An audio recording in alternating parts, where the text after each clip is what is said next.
Assalamualaikum warahmatullahi wabarakatuh. Good morning, everyone. Om Swastiastu, Namo Buddhaya. Good greetings. May you all in good health.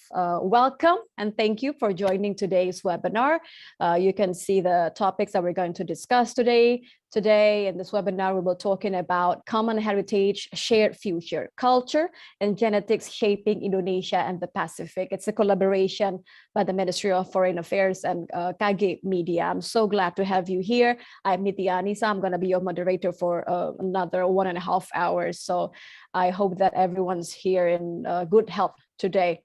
So talking about culture, talking about how the culture could shape future in Indonesia, also Pacific. I think from one perspective, the diversity of the Indonesia nation can be seen from the variety of religion, ethnicity, regional language, you say, geography, clothing, food, and culture, of course. So I think all of them possess enormous strength and potential as a social and cultural capital that bonds the nation. But not only bonds the nation, those elements that I've mentioned about could also, as an existence, could also be taken for granted. And for the past years, we have witnessed humanity based on cultural movement all over the world. Some emerge from unfortunate situations, while the rest are simply an awakening moment for all of us.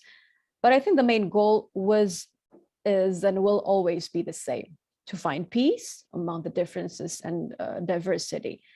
It hasn't been easy, we have to admit that, yet throughout its history, Indonesia as a nation that warmly welcomes newcomers of different ethnicity, different race, different religion that now form what we call the modern Republic of Indonesia.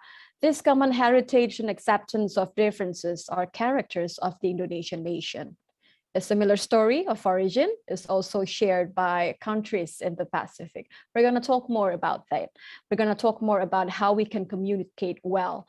Therefore, today, we would like to discuss how to have a common understanding of this common heritage that is, I think, very essential in order to secure a shared future where everyone, and I would like to repeat, everyone can live in peace, prosperity, and with dignity.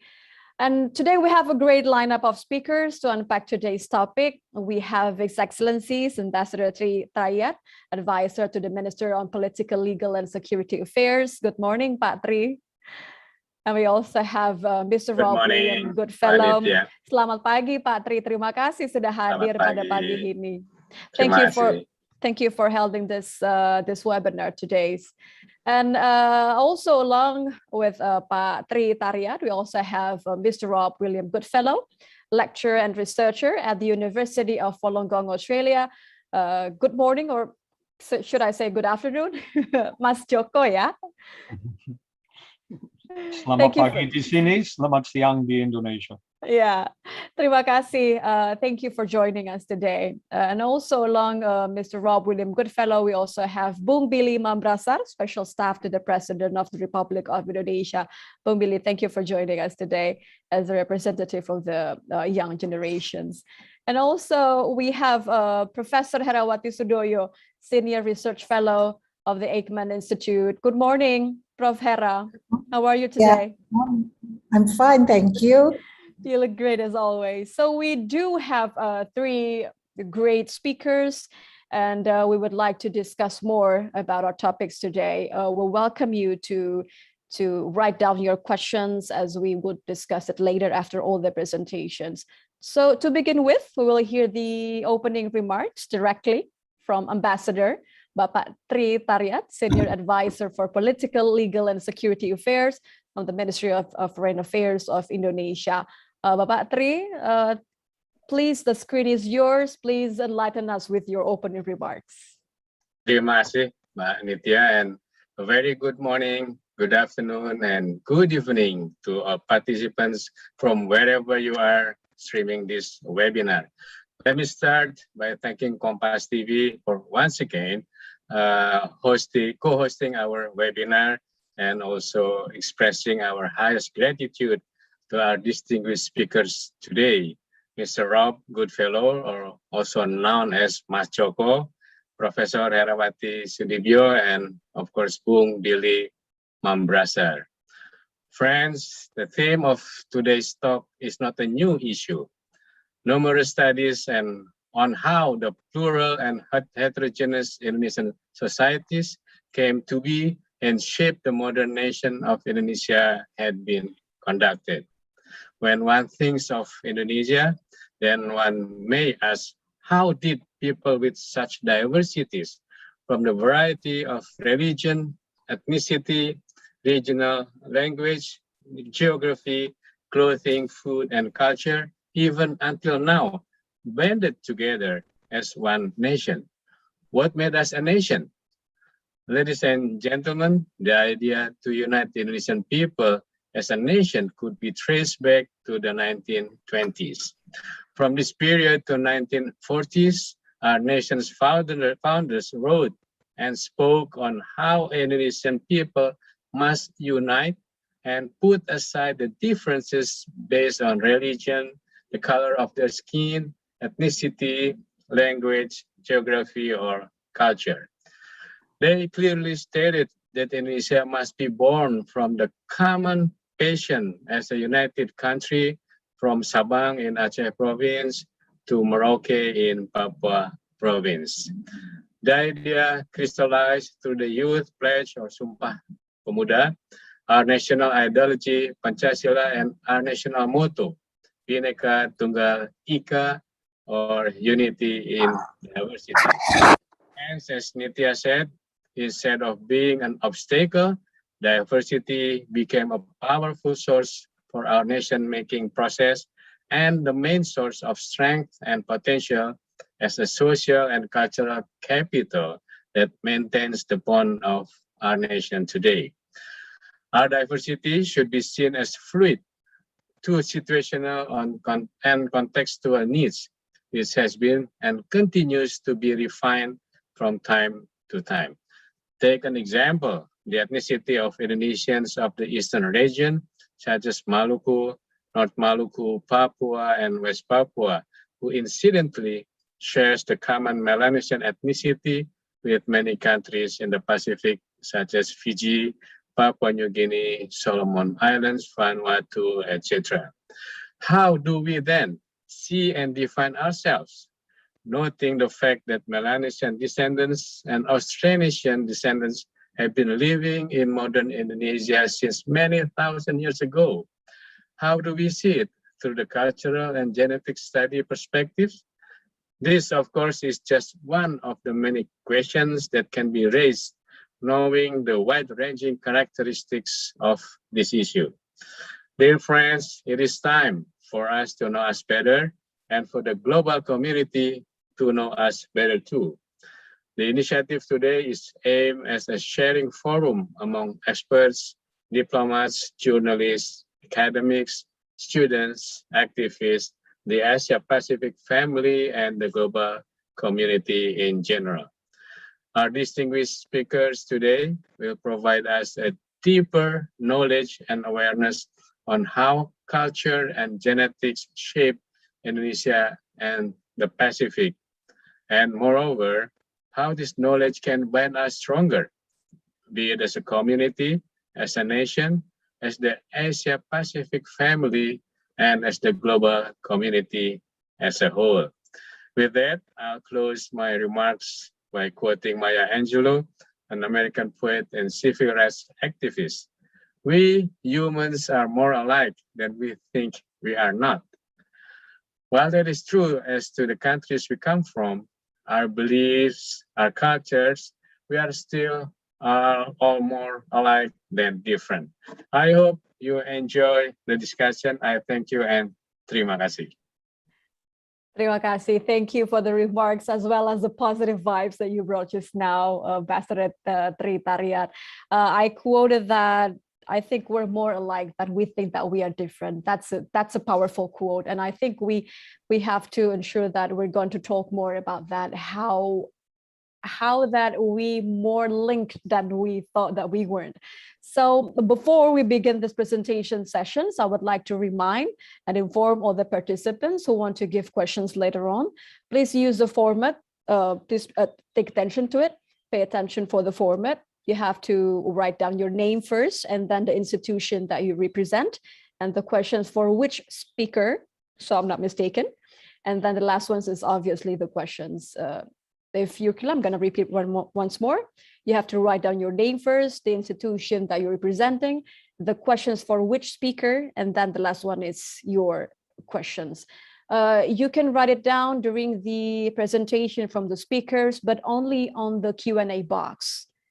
I repeat it once more, you can only write down on the Q&A box, so you can be created, and then I'm going to repeat it. I'm going to read it after the discussions is over.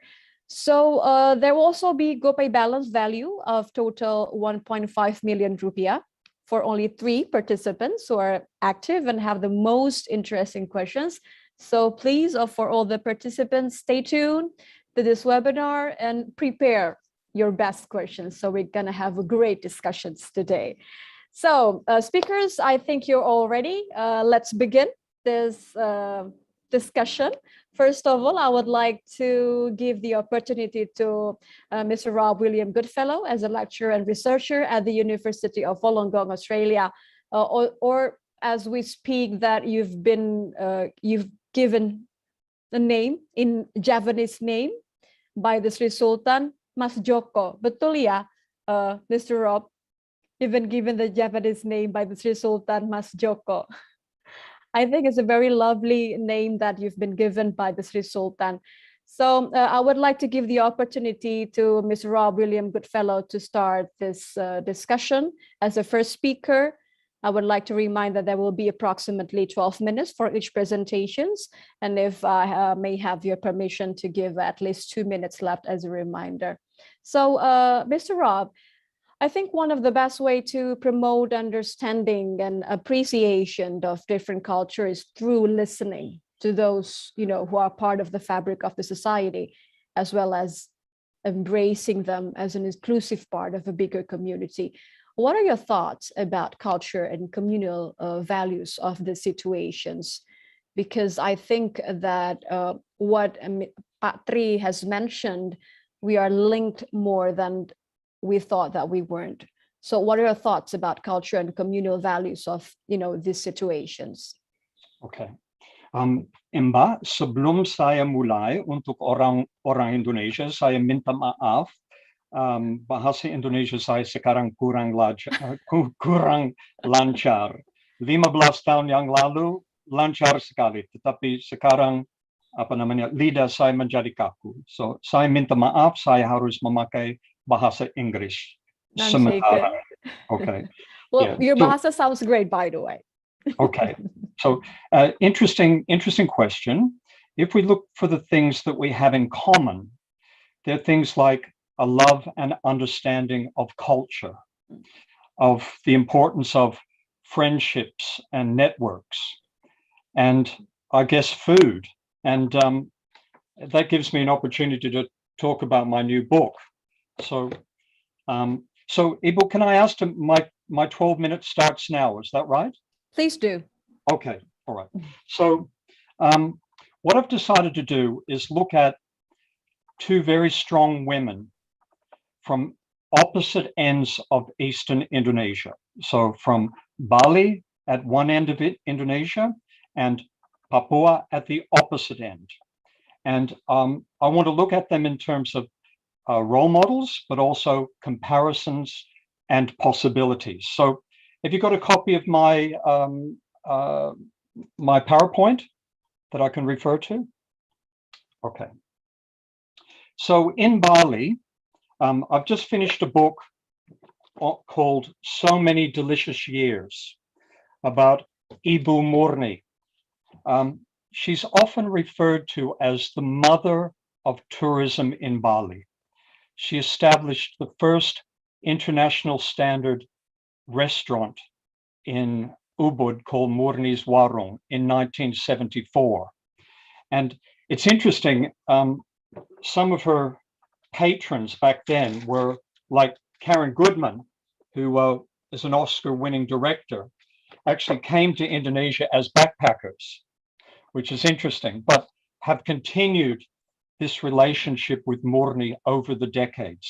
So Ibu Murni is a proud Balinese Indonesian, and she's admired, she's celebrated, she's loved, and she's respected.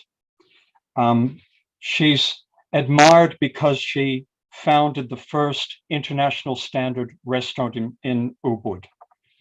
She's celebrated because of her global network of friends and supporters.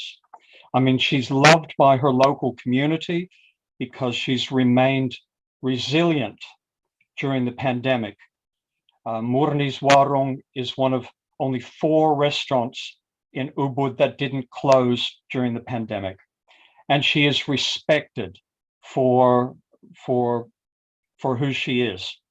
Now, it's interesting reflection on Bali. Bali is the world's most prominent tourism brand, most recognizable tourism brand. So when Ubud is doing well, Bali is doing well. When Bali is doing well, Indonesia is doing well. And later, I want to make a comparison with Papua and with Ibu Yembisi, Professor Yembisi. So Indonesians and people all over the world, they understand that Bali is a part of Indonesia. They understand that Balinese culture is unique and different, but the Balinese are fully Balinese and fully Indonesian at the same time, in terms of your national motto, unity in diversity. So Indonesians accept Balinese as fully Balinese and fully Indonesian, and non-Indonesians recognize unity in diversity as an important attribute of the Indonesian state. I guess if Bali is the world's most prominent tourism brand, then unity and diversity is the most important brand of the Indonesian state. So when people around the world think of Indonesia, they think of many people, many cultures, many ethnicities, a range of values, but united as one people. Australia, of course, is also a multicultural nation, and our motto could quite easily also be unity in diversity. But Indonesia is one of the great success stories of multiculturalism. And in Ibu Murni, at one end of Eastern Indonesia, we see this great success story. So I now want to make a comparison between Ibu Murni in Bali, who was I guess she was a pioneer in tourism and a figure that is loved and respected by her community. And I want to make a comparison on the opposite side of Eastern Indonesia with Professor Yembisi. Now, Professor Yembisi is also a pathfinder, somebody that has broken new ground. She was the first Papuan to be appointed to a national cabinet under your president's first government. And she was a cabinet minister between 2014 and 2019, and Minister of Women's Empowerment and Child Protection. But she was also the first Papuan woman to be appointed as a professor.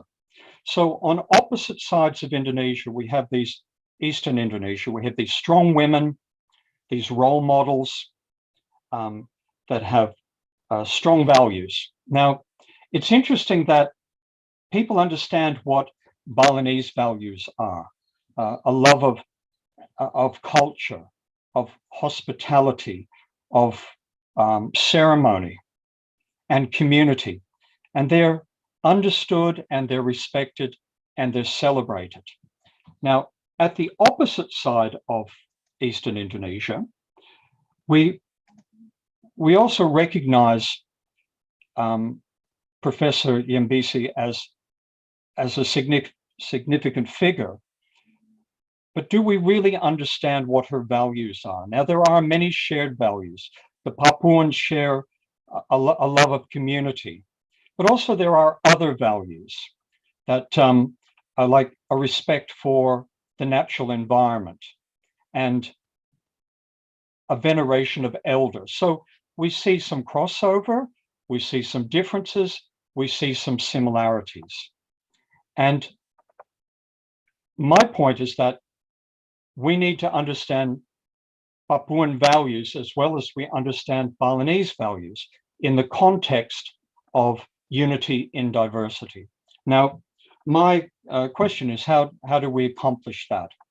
Now, one of the ways is to celebrate important community symbols and figures like Professor Yembisi, to better understand her contribution to Papua and to Indonesia. Now, Professor Yembisi's passion is actually to challenge some widely held beliefs about equal opportunity for women and girls. And when she was a cabinet minister, that was one of her important projects. So yes, we understand Ibu Yembisi as a symbol and a figure in Indonesia, but do we fully understand the values that inform the sorts of things that she believes in? So one of my recommendations is to further research the values that underpin Ibu Yembisi's view of the world. And I think that that's something that we need to do so that other Indonesians and other people better understand the role of Papuans in the Indonesian multi-ethnic state. So just to recap on the sorts of things that I've said, in Eastern Indonesia, on one side, you've got a strong woman and a strong figure in Ibu Murni, a pioneer in tourism, a respected figure. I mean, when you look at the book I wrote, some of the called So Many Delicious Years, we have these really important people like Karen Goodman, who's an Oscar-winning director. We have Bill Dalton, one of the world's leading travel writers. And we have David Raitt, who's a prominent musician in the United States. They all recognize her as Balinese and Indonesian. So my hope is that we can develop a process by which the same things can be said about important symbols and figures in Papua, like Ibu Yembisi. And to do that, I believe that we need to fund a research project into revealing and understanding what Papuan values are, because we understand the values of other Indonesian ethnicities. We understand the values, the positive values of the Bataks and the Javanese and the Balinese. But I think if other Indonesians and people around the world better understood the values of the Papuans, then I think from that, respect would grow, mutual respect, certainly mutual understanding. And we would just have a better sense of the power of unity in diversity. So my 12 minutes is nearly up. Thank you for the opportunity to promote my new book, but also to tell a very brief story about two important symbols in Eastern Indonesia at really bookends, opposite ends. So they share many things in common, but there are some opportunities now in terms of better understanding the value systems of people like Professor Yembisi. So thank you for the opportunity. Thank you, Mr. Rob, for your interesting slides and presentations. I would like to appreciate how much you give a huge proportion of the both Ibu Murni and Ibu Yembisi. I think both of these women are incredible. As an Indonesian woman also, they have achieved so many. And I think the value as manifested by women from Eastern Indonesia, I think it's very important for us to brought up these days and to be talking about how we able to nurture the bridge of understanding between differing viewpoints. Thank you very much for the explanations, and I would like to read more from your book. I think it's a very interesting book. Thank you for explaining, Mr. Rob.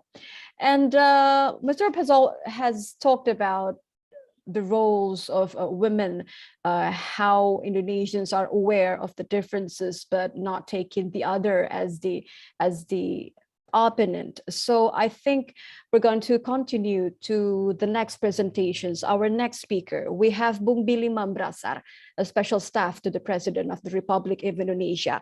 Bung Billy, as a representative of the younger generations, I think it's very interesting that we have you here today to explain about the implementations. We're aware of the special autonomy granted by the government for Papua and West Papua. It's for the goods and the rights of Papuans. But I think what we would like to hear more from you is how to make sure that ensuring that the bridge, the communication, it's been delivered to convey the right message to Papuans. Bung Billy, if I could take notes on your thoughts about today's topic. Thank you very much. Good morning, everybody. Good morning, Pak Tri. Good morning, Prof. Harawati. And good morning, Mr. Rob. Nice to see you this morning. So before touching on the perspective of the youth, let's take a look at the history of the spatial autonomy laws. So the law number 21 in 2001 was launched, and then revised by the number 35 in 2008 because of the inclusions of the West Papua province, Provinsi Papua Barat, as the new one. So then the spatial autonomy will be covering both provinces, not just Papua, but also Papua Barat province. And since that implementations, total money which has been absorbed, as I quote from the Ministry of Finance, is around 138.65 trillion rupiahs in 20 years. That's not including around 702.3 trillion for the Dana Desa, the villages money, and also the funding from the ministries or the bodies, around 251 trillion rupiahs, which consists of 85 trillions for Papua and 41.87% for the Papua Barat province. And just recently we know that the new law launched, that is law number 2, 2021, with a couple of revisions that I want to touch. I will be touching slightly here. That is not only the revisions on the money increased from 2% of the general allocations to 2.25%. So there is an increase in the amount of the money. But that's not actually the main important point of it. The main important point of it is actually the revisions of 5 chapters, which actually gives more emphasis on giving orang asli Papua or the indigenous Papuans more rights to be participating in the development, instead of not just being a subject of development, an object of the development, but they'll be subjects of the development. So the chapter 66, there's a revision in the Dewan Perwakilan. So we'll have Dewan Perwakilan Rakyat on the regions level, and it should be filled by the indigenous Papuan or orang asli Papua. And also we see chapter 76 about the province expansions, but it is only with the agreement of the Majelis Rakyat Papua, like, you know, the representative of the indigenous people. Also, we talked about the budget increased from 2% of the national general allocations to 2.25%, in which 1% is general allocations, but 1.25% is a performance-based allocation. So if the province does better in delivering the development, programs and policies, then it will be getting, 8.25%. Then chapter 68 about a special body to accelerate the development. So currently they're having this, they're shaping this body, Badan Khusus Percepatan Pembangunan Papua Barat.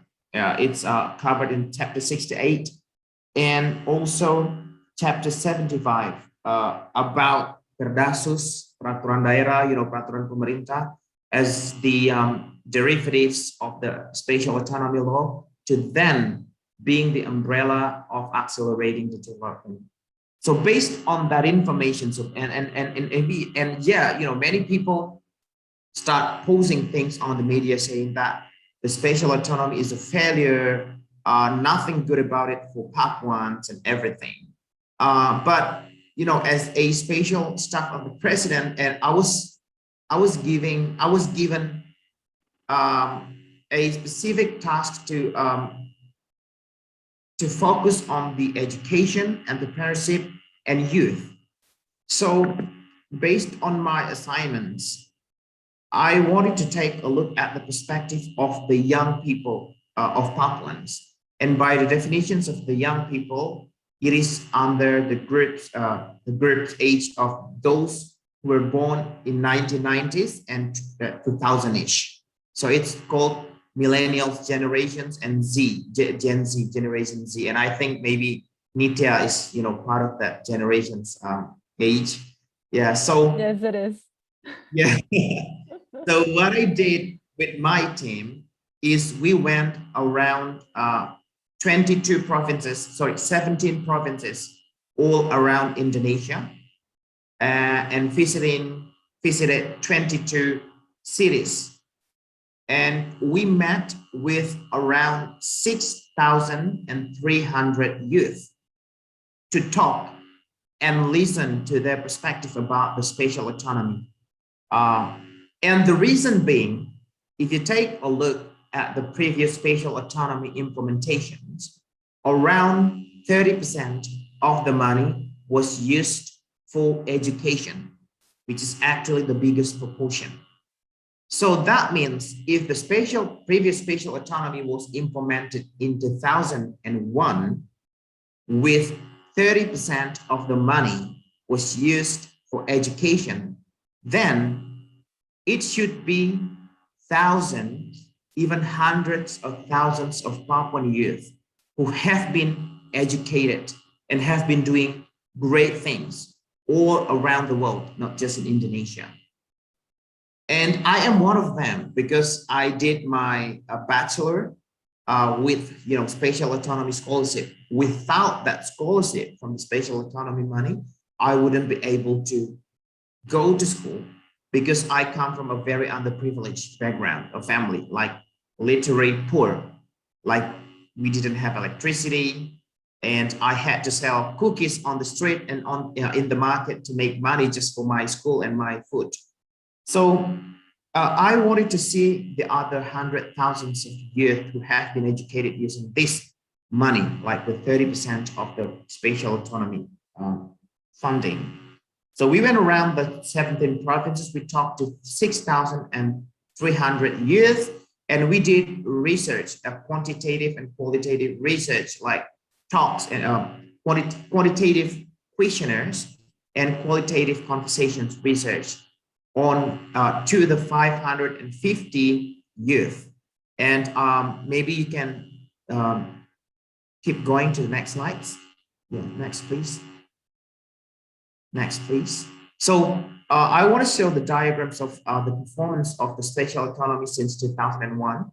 If you take a look at the Human Development Index, education participation, the numbers increases significantly, even though it is still below the national numbers, but the positive trends, the trend is going up. Next slide, please. Next. So this is actually the summary of my conversations with those 6,300 youth, but we did research on the 550 millennials in Generation Z, asking what their perspective about the spatial autonomy. And surprisingly, 51% saying that it is not a success, neither a failure. We just need to do better on the implementations. That's pretty much it. Most of them didn't say that actually it is fail or it is succeed. They just said that we need to implement it better. So we gave a follow-up questions on what should be done. What about the fund, the budget? They said it's enough already. If there is no change in the accountability, in the capacity of the local governments, and also in the way we implement the development programs, and nothing better will be achieved. No change at all if we don't do that. Around 25% people saying that it's a fail, and we ask them, are you optimistic or pessimistic that we can, do better on that? And around 21 people, or around 15% saying that, well, we can do something better about it if you accommodate what we think should be done right. So then, next slide. So then we did qualitative conversations with them on what is your expectations? What do you want?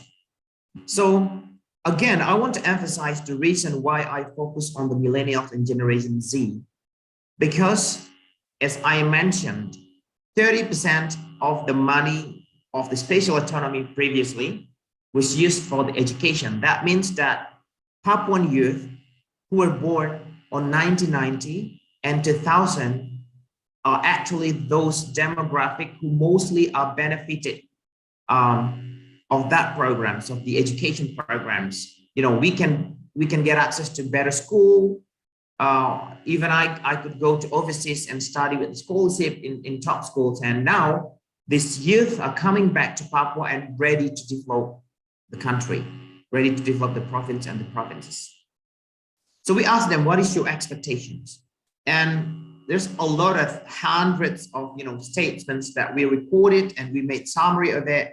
But when we make a big summary of what they want, they said, we want to be involved in the development process. We've studied overseas, we have knowledge, we have master's degree, we have doctoral degrees, or we studied engineering, science, all those hard fields that we were asked to do by spatial autonomy scholarship. But now when we come back, we don't know how can we involve in the development process. And I think, yes, we totally understand the bureaucracy structure, the political recruitment, how the government system is actually dominated by the old players, the status quo, people who want to preserve the power and everything. So this youth, they want to be involved, but they don't know how to be involved in themselves. And I'm actually also sharing my story that before being appointed as a special staff of the president, I was a social activist and an entrepreneur. I came back from overseas. I studied in the UK and also in the US. I came back, I decided to come back to Papua as a Papuan myself, as a native Papuan. I feel a huge obligations for me to develop my land and my country. So I decided to come back, but I didn't know how to involve myself in that, in the development process. Next slide, please. Billy, I'm sorry to interrupt, but I would like to remind that you have 2 minutes left. Yeah, so I will close as a closing remarks that based on my conversations with them, they, including myself, we want to be involved in the development process. So the notes that I want to put here for for a better progress of Papua is number one. It's good that we have revised the special autonomy law, but we have to change the way we do the development process as well to do it better. We have around 69,000 Papuan youth ready to develop the Papua and to develop Indonesia. That's what I told Mr. President. Mr. President, we Papuan youth are ready not just to build Papua, but we want to develop Indonesia. We want to be part of the Indonesian development process, and we're ready for it. 96,000 people. So we want to increase the accountability of the spatial autonomy process. We want to also increase the capacity of the local government, because they're actually the one who implement the law, who implement the development programs. Also, there should be an umbrella or a law or whatever it is to accommodate the participations of the Papuan youth in the development process. Maybe they can be involved in the Badan Khusus that is going to be launched. Maybe we have to think how to involve them and work together with the local governments and etc. So that's it for me. If you ask me questions, are you optimistic that will be better?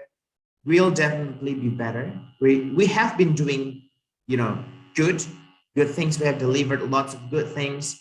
We can do so much better with the notes that I've mentioned. Accountability, transparency, and more participation of the youth to change the landscape, to change the things, to change the way we do things. Yeah. Thank you. Thank you very much. Bung Billy, I think it's very interesting that you mentioned that by ensuring Papuans right to educations and to also health and economic development, that you're ensuring us that the Papuans younger generations, including you and our friends, that you're not only ready to give more, to contribute to Papua, but also to Indonesia, that you're willing to do more and you're ready to do more. I think that's a very good point taken from your presentation. Thank you very much, Bung Billy Mambrasar. So I would like to move on to our last speaker, but I would also like to remind all the participants that you may already write down your questions down, but only on the Q&A box. I would like to remind that you have to write down your name first, the institutions next, which speaker that you want to ask, and then your questions, obviously. That will make me easier to curate the questions and then read it out loud when all the speakers' presentations is done. So by saying that, I would like to move on to our last speaker for today's webinar. I would like to welcome Professor Harawati Sudoyo, Senior Research Fellow from the Aikman Institute. Prof. Hera, it's always nice to have you on this kind of webinar. I think what Mr. Rob or Mas Joko has said about that we have so many things in common that we can look up by looking up to our women. And then Billy has mentioned that the younger generations, especially in Papua, they are ready to do more. But by saying that, I think culture has taken more important roles. But how to understand that we do have so many things in common in our culture? I think we would like to hear from you how Indonesian forefathers' genetic and cultural history has genetics connection with people of the Pacific, of course, as well as their connection to the phrase Bhinneka Tunggal Ika. Prof. Hera, the screen is yours.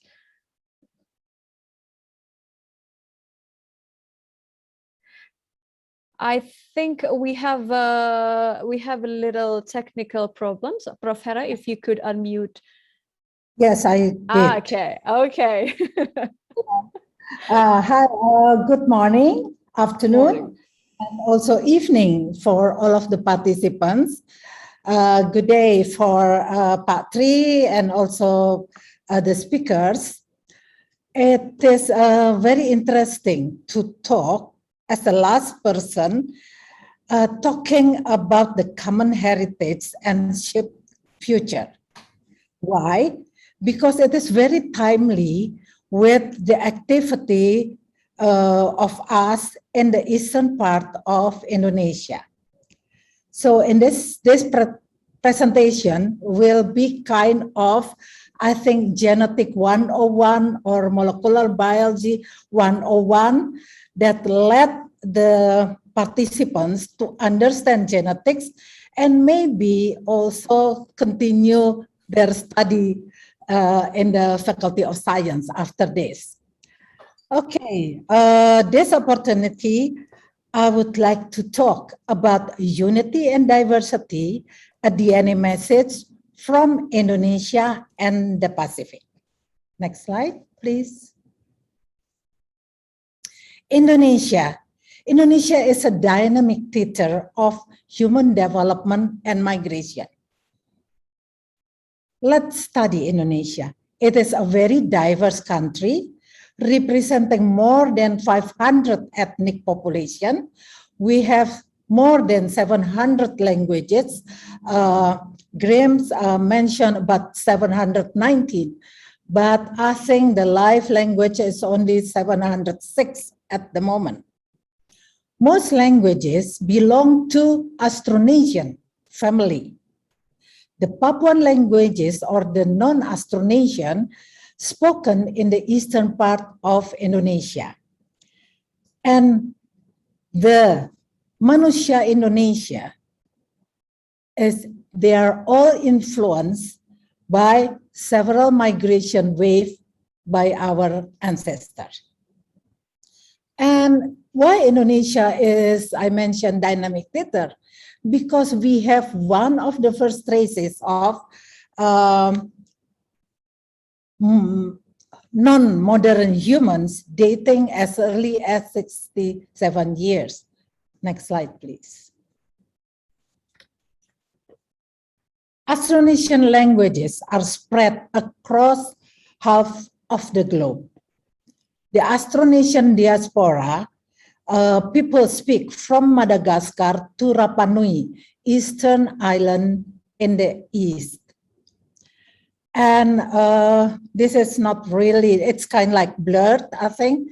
So I'm not sure whether you can read it, but there's a Malayo-Polynesian. We have about 1,257 languages spoken by more than 430 million global population. That's the Austronesian diaspora. But not until actually about 300 years ago that we found the similarity between Indonesian archipelago and the Pacific. Next slide, please. What does comparative linguistics tell us about the history of the Papuan-speaking population or the non-Austronesian speaking population? We still studying that. But if you look at the Austronesian and the Pacific, we can see the similarity between words between all of the people from near Oceania, remote Oceania, northern island Melanesian, such as all of the island near Papua, without the New Guinea. So we can see the similarity and the differences by studying the so-called Swadesh word that similar word in different part of Asia Pacific. Next slide, please. If we are going to talk about the common heritage, we actually talk about the population marker. There are 3 population markers: cultures, language, and the last one is genetics or DNA. So culture as population marker, you can find it in arts and crafts and architecture, clothes, behavior, and ceremonial, many things. But here I just want to let you know the similarity in megalithic stone found in Indonesia, which is in central Sulawesi, in Bada Valley, and Aotearoa, meaning this is New Zealand, and Rapa Nui in Eastern Island. Look at the type of house architecture. From Ethiopia to Timor to Papua and New Caledonia, we can find similarity. And yet, we also can find the difference. From north to south, we can found the similarity between the house in Payuan ethnic population, Sulawesi, which is a da'a, it is kind like a house, a tree house.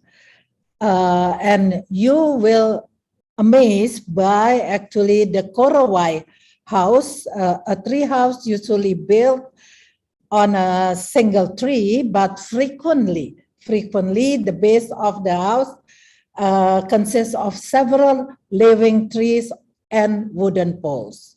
So it is about 6 to 12 meters and can be as high as 35 meters from the ground.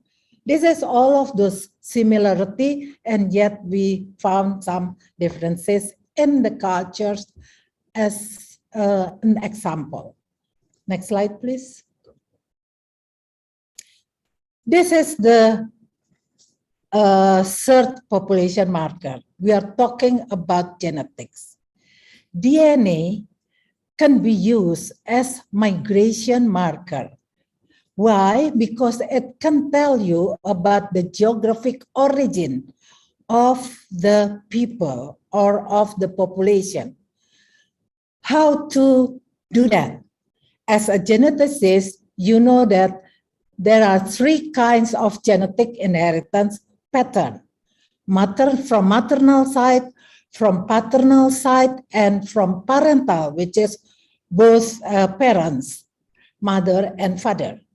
From the maternal side, as shown by mitochondrial DNA, this is mitochondrial DNA is actually shared between member of the family from one mother. You can see we are talking about the migration of women. Paternal side is shown by the differences in Y chromosome, shown by the paternal side, paternal inheritance. And the parental side, you can see the mixture of both, from half from father and half from mother. Next slide, please. So if we talk about Indonesia first, there are 4 ways of colonization of Indonesian archipelago. The first one is out of Africa. The out of Africa, 100,000 years ago, our ancestors migrate to Europe, Central Asia, and coming through the Indonesian archipelago to the Sahulen, which is Papua and Australia, still become one land. And also they passed the Sunda land. Kalimantan, Sumatra, and Java still stick together. That's the first migration of our ancestors. The second wave is coming from Central Asia 30,000 years ago. The third one coming from Taiwan. That's the out of Taiwan, the express trade. You have to look at how they actually migrate. They passed the north part of New Guinea and followed island, jumping from island to island to remote Oceania. The fourth, which influenced the Manusia Indonesia, the Indonesian, is coming from trades from China, India, Arab, and please do not forget the spice route. So the four ways of colonization, that's those that make Indonesia, Indonesia. Next slide, please. Next slide. So what about the Pacific? Following the first migration out of Africa, I think the first people crossing Indonesia archipelago arrived in near Oceania about 40,000 years ago. Please just press that. Oh, we missed one. There is a mixture in the Papua region, and later gene flow brings Papuan ancestry to remote Oceania. So the Papua side and northern part of Papua is the most important things in terms of admixture event, creating unique genetic components in Pacific population. Next slide, please. Hera, I'm sorry to interrupt. I would like to remind you for the 2 minutes left for your presentation. Thank you. So this slide show the admixture in Indonesia between the Austronesian speaking population and non-Austronesian speaking population. If you look at it carefully, none have 100% of whatever genetic background, meaning there is an admixture between those components. Next slide, please. So we can find and we can see the link between Indonesia and Pacific, which is in our gene, because in the figure on top, you can see that how the Indonesian Lesser Sunda Island and some part of the genetic background can be seen in people from the Pacific. Next slide, please. So I would like to actually, this is the Papua dalam Arus Sejarah Bangsa, which is can be used for students to know Papua and its culture and its genetic. The last slide, I would like to quote Mahatma Gandhi. Next slide, please. That our ability to reach unity and diversity will be the beauty and the test of our civilization. Thank you very much for your attention. Thank you, Prof. Hera. I think it's an amazing quote from Mahatma Gandhi. I think what you just mentioned about the book, Papua dalam Arus Sejarah Bangsa, I think it's a great book for us to not only knowing so we can comprehend and understanding more about Papua. Thank you for the presentations. So we had our three speakers. They had the presentations and already gathered some questions that all the participants have wrote down in the Q&A box. So speakers, I would like to begin our Q&A sessions right now. Maybe I would divide it to 2 sessions and make the best of our times. I would like to read first the question from Satrio Bagas Santoso. Satrio Bagas Santoso is an alumni of Ateneo de Davao University. His question is to Mr. Rob. Mr. Rob Goodfellow. Mr. Rob, Satrio's question is, as well as we all know, there is a common knowledge and perception that Bali is Indonesia, or even common misperception that Bali is a country. So do you think that there should be more exposure towards other Indonesian provinces and cultures? And if yes, how can we create more exposure to these provinces such as Aceh, Papua, and even Dayak for Borneo. Hold the answer. I'm going to read all the questions, all the 3 questions for the first part of the Q&A sessions. And the second questions will be from Bella. And Bella would like to ask, I think it goes for all the speakers. Her questions will be, what are the 3 most important things that people should know about Indonesian culture? I think it's a very interesting question that goes to all of the speakers. Okay, so we have 2 questions for the first sessions.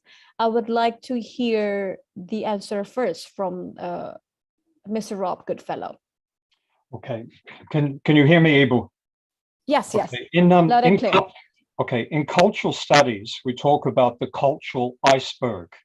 And an iceberg sits in the ocean, and you can see 10% of the iceberg above the water, but 90% is concealed beneath the water. And that's like culture.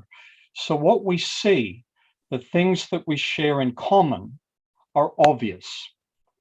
And there are many things that the people of Indonesia share in common, from Aceh to Papua. But there are many things that they don't share in common, and they are the things that we need to better understand.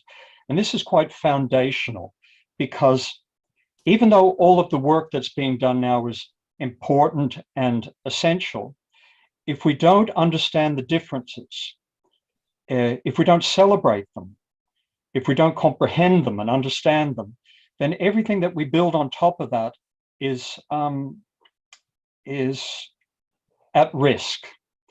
So in terms of the question about Bali, a lot of people visit Bali because it's the world's most recognized tourism brand. It is. And when they go to Bali, they know what they're going to get. They see Balinese culture, but we know that beneath the surface, there are things that we don't see. And to understand that, we have to ask questions, we have to make friends, we have to be good listeners, we have to spend time with people. And I would argue that the same process also exists in Papua. And that's why I chose those 2 important figures, Ibu Murni and Ibu Yembise. So they share many things in common, but there are differences, and we need to better understand the differences if we are to really fully realize the power and potential of unity in diversity. So I hope that answers the question. If I might interrupt, Mr. Rob, but I think because this question is related to, do you think that there should be more exposure towards other Indonesian provinces? You were talking about how if we're looking up to those 2 amazing women, they did achieve so many, but you have to have more and different understanding for each culture. So do you think that it's a matter of we need more exposure, or is it just about that we need to make time more to communicate more and understanding more? Okay, it's all those things, but it's also asking the right questions. And the right question is the questions that people want to answer. So, for instance, Mas Billy talks about the energy and the enthusiasm of young people in Papua to not only build Papua, but build Indonesia. So my question is, what values underpin that enthusiasm? I mean, do Papuan young people have a value that places an emphasis on education and consultation? I believe they do, but that's not well understood by other Indonesians. So if you ask an Indonesian, what is the culture of Java? They'll say that it is halus. It is being diplomatic and sensitive and avoiding conflict and so forth. If you ask an Indonesian about the positive attributes of the Bataks, they'll say it's entrepreneurialism. So when you ask the question, what are the values of the Papuans? I don't think the answer comes quickly to mind, and it should. And if we look at Ibu Yembise as as a role model, we can see that she has certain values about the rights and opportunities for women and girls, about consultation, about belief and faith and community, because Professor Yambisi is a Papuan Christian, and Ibu Murni is a Balinese Hindu. So straight away we can see that there are differences, but we want to better understand these differences, because managing the similarities is easy. Managing the differences actually really does allow us to create something new. And Indonesia is a work in progress, made up of its various contributions from people all over the archipelago. So my question is, what are the values that underpins the contributions of Papuans to recreate not only Papua, but Indonesia new? So just briefly, let's go back to the cultural iceberg. What we see is obvious. What we don't see needs to be researched, needs to be investigated. And then once we have the answer to those questions, then we can celebrate that. We can say Papuans stand for veneration of their elders and respect for the natural environment and consultation and education and participation. Are these Papuan values? I believe that they are, but we need to understand that scientifically. And then in a cultural way, we need to celebrate it nationally, just like we celebrate Balinese culture, just like we celebrate Ibu Murni as the mother of tourism in Bali. We should be celebrating Professor Yambisi as the mother of education in Papua. So there are many possibilities. We just need to ask the right questions. Okay. Bung Billy, would you like to add more about this, the answer that Mr. Robert has explained beautifully, I think, but I would like to hear your thoughts about this. I am not an expert in value or so on, but based on my limited understanding is that even between generations, there'll be different perspective and values or understanding about things. But I think, taking lines or straight lines from the explanations of Mr. Goodfellow, the reason, for instance, for instance, me, I studied in the US and then Australia and the US, but I decided to come back home because I always feel that Papua is my home. And I see the similarities between all the Papuans is we love to stay close to our family, close to our homes. And that explains why we are not as, as brave as orang Batak or orang Jawa untuk merantau, like to go out of our province. We love to stay at home. We love to stay close to our parents, to our family. So I think the value of community being part of us is something I see common. But it gives strength, more strength to the sense of contributing back. Like for instance, the government sent thousands and thousands of Papuan youth to study overseas. Most of us decided to come back home because we feel family is number one priority of our value.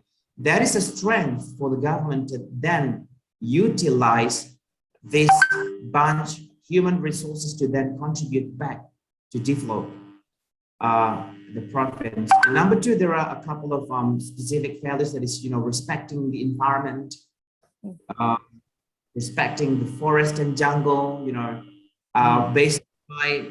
Based on my experience going around 256 villages, 15 kabupaten in the previous 4 months, I talked to people, both old and young people. All of them are disagreed, for instance, for say monocultural agricultures like kelapa sawit and stuff. Like we want to protect our jungle, we want to protect our forest, we want to live in the side by side by the nature. So I think those two values that I noticed and I observed.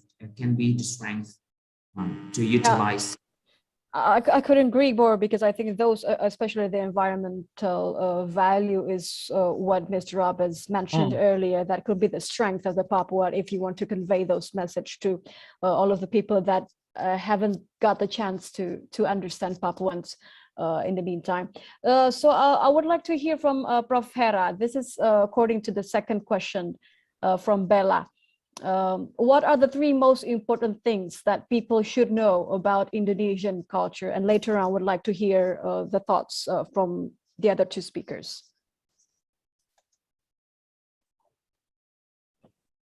Thank you, Nitya. I think the first one, that it is diverse. And I think we have to accept the differences, because difference is beautiful. And second thing, I think there are similarities of the culture between one ethnic population and others.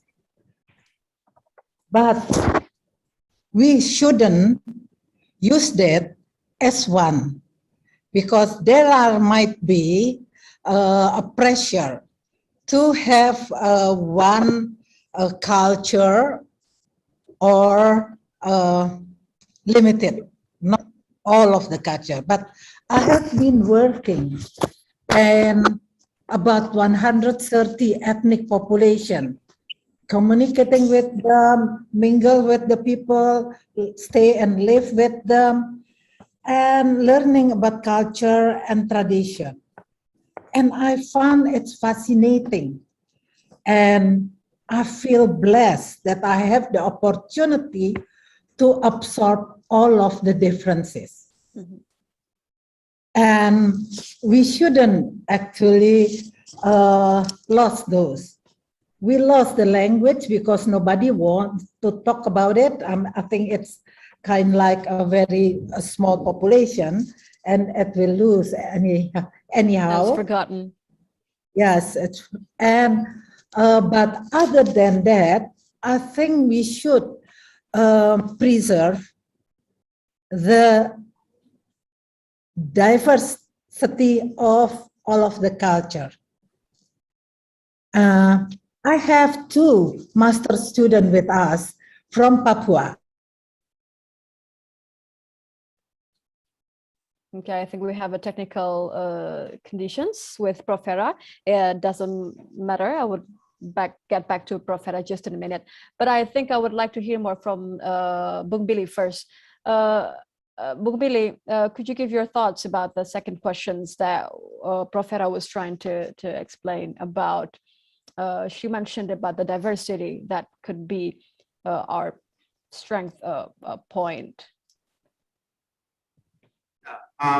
You know, we have to acknowledge that we are living in a very diverse environment. When we talk about Papuan versus non-Papuans, we tend to forget even in Papua, there are lots of diversity as well. You know, if you see on the opening ceremony of the pond just lately, when they performed hundreds of different dance moves from, 5 different regions of Papua, there's lots of diversity even within Papua. And that actually, the reason why the cultures are so beautiful is that because when you mix different, different cultural values and different cultural sides of things, that will be resulting in a very, very beautiful things. And that's not only just in art performance, but even in the values, like, you have people from highlands in Papua who are very brave, who are very fighter, and you have these people from the seaside, from shorelines, who are very relaxed,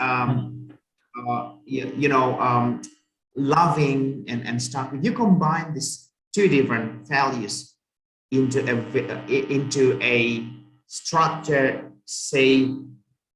structured, aggregated cultures of Papua, then you will be creating a very, very good generation who who is ready to develop the province. And that also applies to Indonesia. You see from Sabang to Merauke, like hundreds, even thousands of different values when you combine and you include that in a very structured education curriculum, you know, and then creating the generations that understand the values and also implement the values on the way we do things on our daily activities. We will be creating a very superpower Indonesians in the future, just based on our own values. So just based on our values. I had this, I would say, rather funny experience with a previous ambassador from Australia. He was mentioned about in Indonesia, we have so many different delicious food that it becomes difficult to just promote one. If you compare it to other countries like Vietnam or Thailand, they have this one specific food to promote. So I would like to hear from Mr. Rob. Mr. Rob, from your point of view, what are the most important things that people should know about Indonesian culture? Because yes, that Billy have just mentioned that we have so many. We have so many values. Professor also mentioned that our diversity is our strength. But from your point of view, how could we convey this value? How could we convey this culture into one easier way to understand from your point of view? Okay, that's an interesting that you raise the issue of food, because we know that the way that people prepare food is, like culture, is constantly changing and never static. We're always learning from each other. I mean, if you look at the two women that I talked about in my presentation, Ibu Murni in Bali is a citizen of the world, but she is also Balinese, she is also Indonesian, and that's complex. Now, on the other end of Eastern Indonesia, Ibu Yembisi is educated in Singapore and in Canada and in Australia, where she did her PhD. So she is also a citizen of the world who, interestingly, also returned home, as Mas Billy said. So that appears to be a Papuan value, that people have an experience of the world, but they want to go home to contribute to their communities. I think we need to better understand that. So she is a citizen of the world. She is a Papuan with certain Papuan values, and she is also an Indonesian contributing to the Indonesian whole. So my argument is that, like food, we should always be learning. We should always be adopting new ideas. But to do that, we need to better understand it. I think we need a cookbook. We need to share our experience with other people. So again, it comes back to the issue of culture and values. I mean, the Papuan people, they understand their culture and values. And as Mas Billy said, it's diverse. It's people from the interior, people from the coast.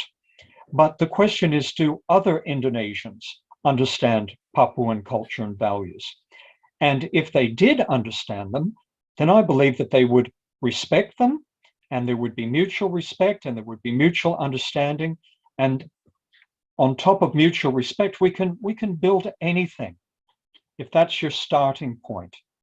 So it's interesting again that you mentioned food, because these are things that we have in common. Friendships, networks, food, culture, art. These are things that are common to all people. Of course, they're different, but they're not risky. Culture is a very safe place for human beings to transact. And I guess the opposite of that is politics, which is risky and uncertain. So I think if we concentrate our efforts on understanding people, their cultures, their beliefs, and their values, and we build a really strong foundation, and we can do that quickly. And if we celebrate these values and these unique cultures, because you can't talk about one Papuan culture. As Mas Billy said, there are many cultures, but let's understand them a little bit better. Let's learn how to celebrate them. Let's even learn to adopt some of them, because right now, a respect for the natural environment is critical to the survival of the human race. And if the Papuans have got something unique to contribute in terms of a relationship with the natural value, then I want to know about that, and I want to adopt that into my own value system. And I think that once other Indonesians are exposed to this, they'll say there's something there that I want as well. I want to learn how to have a relationship with the natural environment. I want to learn how to bring good things back to my community. I want to learn how to participate. So I hope that answers your question. It's not simple, but that doesn't mean that we shouldn't put effort into understanding it. Yeah, I could agree more that we're not talking about only about food or about their values of appreciating the environment, how they willing and prefer to come back to their own city, to build their own city, to their own village, and they contribute more for its society. I think it's the Papuan value that more should be, understand more about it. I would You can also say that. You can also say that about the Javanese. They get very homesick. I did my PhD with many people from Java, and they love their experience of being in Wollongong, of making friends and being part of the community, but they became homesick. And they see that as a positive value, that they learn something and then they bring it back. And it's the same with the Papuans. They learn something and then they bring it back. But Mas Billy's point about Papuans not only building Papua, but building the whole of Indonesia is very valid. And maybe one of the things that they will do to build Indonesia is a different relationship with the natural environment. The protection of forests and rivers. I mean, I saw a very positive news article last year about your president funding a program to clean up rivers in Java. It made news all over the world. All of a sudden, people had a different sense of protecting the natural environment. And one of your most polluted rivers was completely rehabilitated because of a change in values. So if that relationship with the natural environment is a Papuan value, and if your president and other Indonesians are adopting that value, then that must be a good thing. That will be, I believe in that. So I only have limited time for the last questions. I would like to hear from Prof. Hera. This is the last question from Huzaifa from University of the South Pacific. She's also a lawyer and tutor. Prof. Hera, the question is, has there been more attention given to education, health, and technology? We've heard from Bung Billy that it's needed, more implementation of the education for Papuans specifically.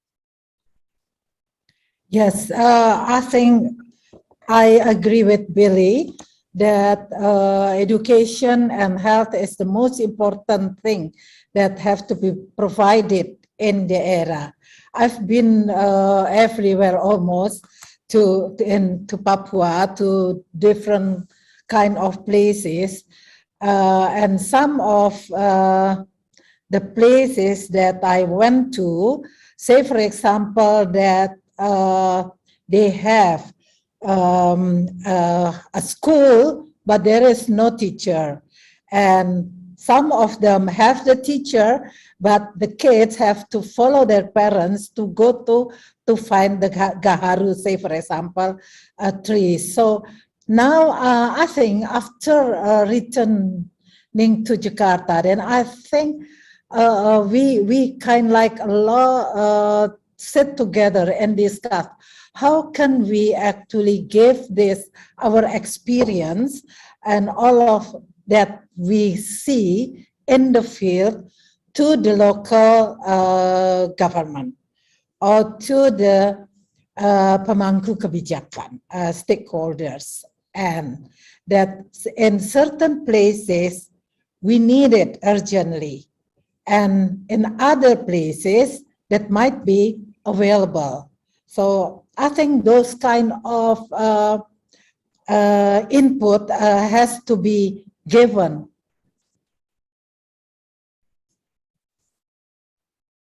Thank you, Prof. Hera.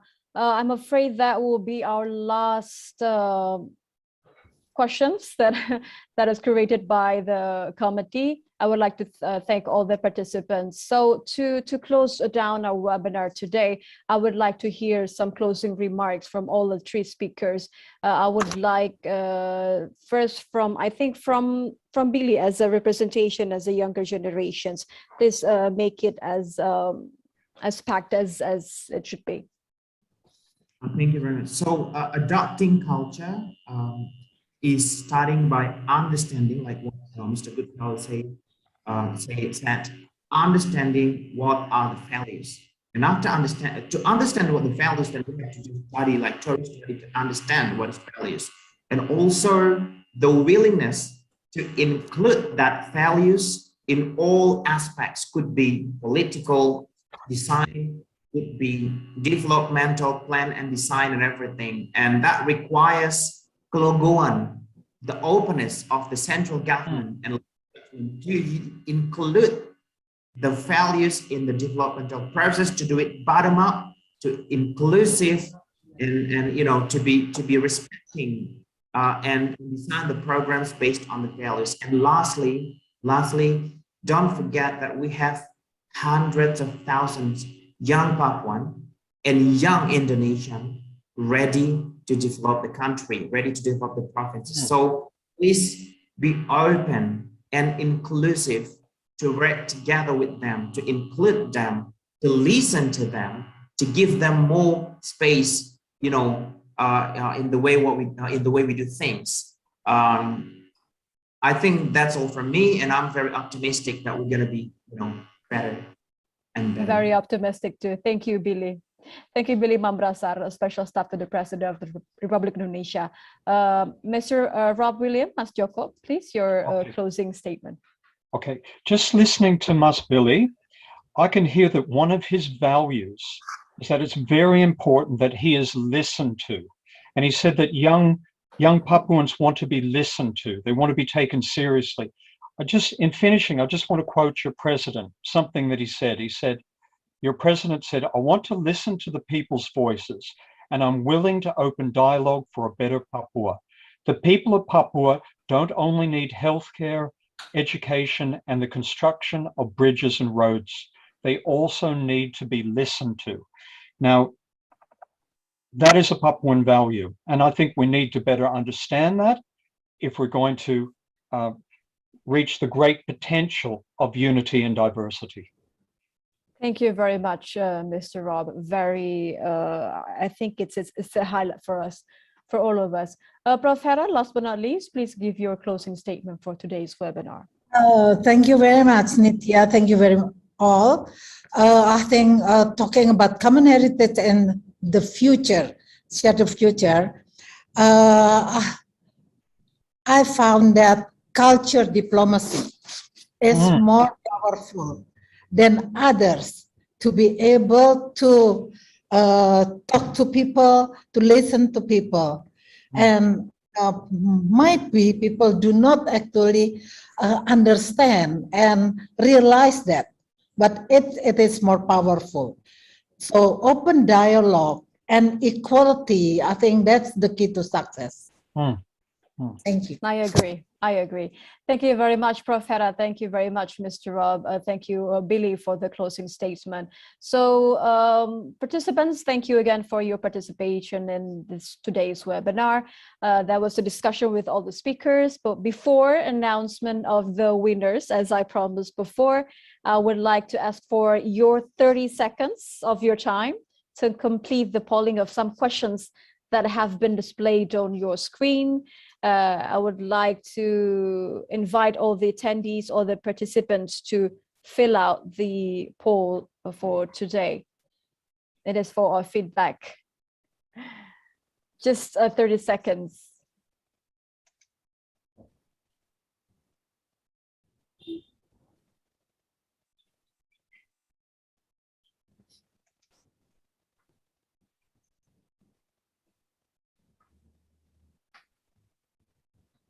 Because we have about 330 participants that join our webinar today. I would like to invite all of you to write down your thoughts about today's webinar, and just taking a few seconds.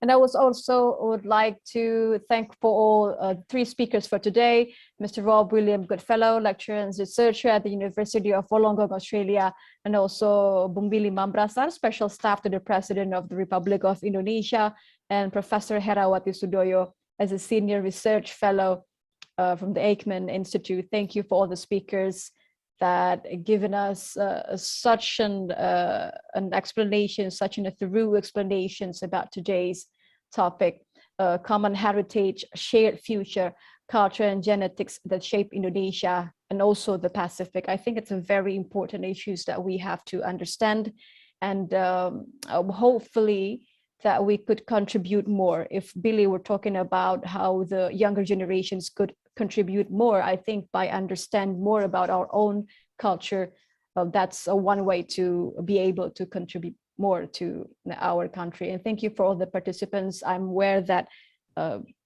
some of the participants are not from Indonesia, so thank you again for joining this today webinar.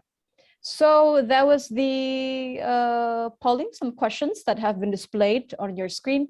Thank you again for completing the polling. So as I promised, I was also announced the best winner for our questioners today. I chose 3 winners chosen by the team too. And the winners are Satrio Bagas Santoso, Bella, and Huzaifa. Congratulations for all the 3 winners.